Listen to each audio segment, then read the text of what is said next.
It's Thursday, so we're getting down to business with Cosmo Macero of O'Neill and Associates. So much to talk about. We're going to start off with this, though. Boston's financial district, according to this month's issue of Boston Magazine, it's emptying out. Where's everybody going? And that's where we're going to ask you, Cosmo. Back Bay? They moving out of Boston?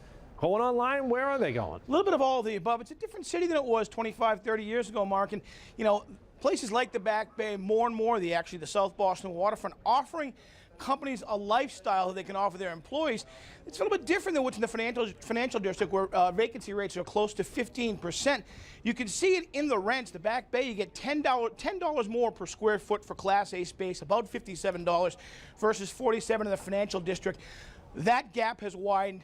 Again, more and more, the South Boston waterfront, a very attractive option. Then, of course, you got 128 in that area. But really, the city offers a great lifestyle for employees, depending on where you are. And more, they want to be elsewhere than the financial district. Sounds like a buyer's market out there, for sure. All right, I want to get to this as well. The Obama administration is working to attract entrepreneurs from other countries.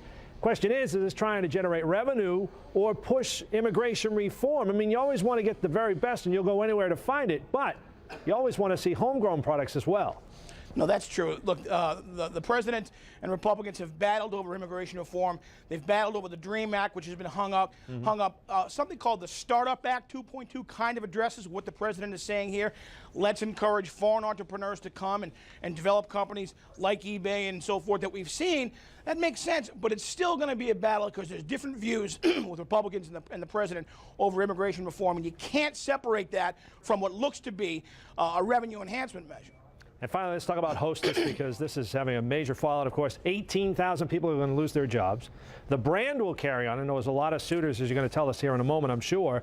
But there's that bonus structure for the executives, $1.8 million to help get the liquidation passed through. Yeah, that never sits well. They want a speedy and effective wind down of the company, so they're going to incentivize the executives. Meanwhile, like you said, all these people out the door doesn't sit well with a lot of folks. Nonetheless, the brand, the Hostess brand and Twinkies and such, lots of suitors. Over 100 companies have expressed interest because Twinkies in some way will probably last forever, although individually they don't. In fact, there's research to that degree, by the way. Up in Gordon College, a couple of former chemistry students have been studying the same box of 10 Twinkies for 10 years. They've been eating one every year on Groundhog Day.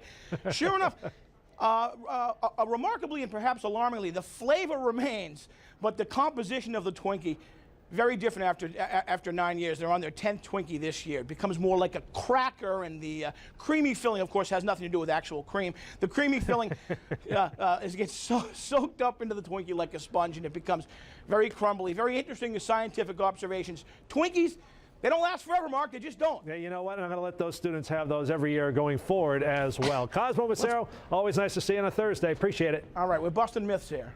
Maria.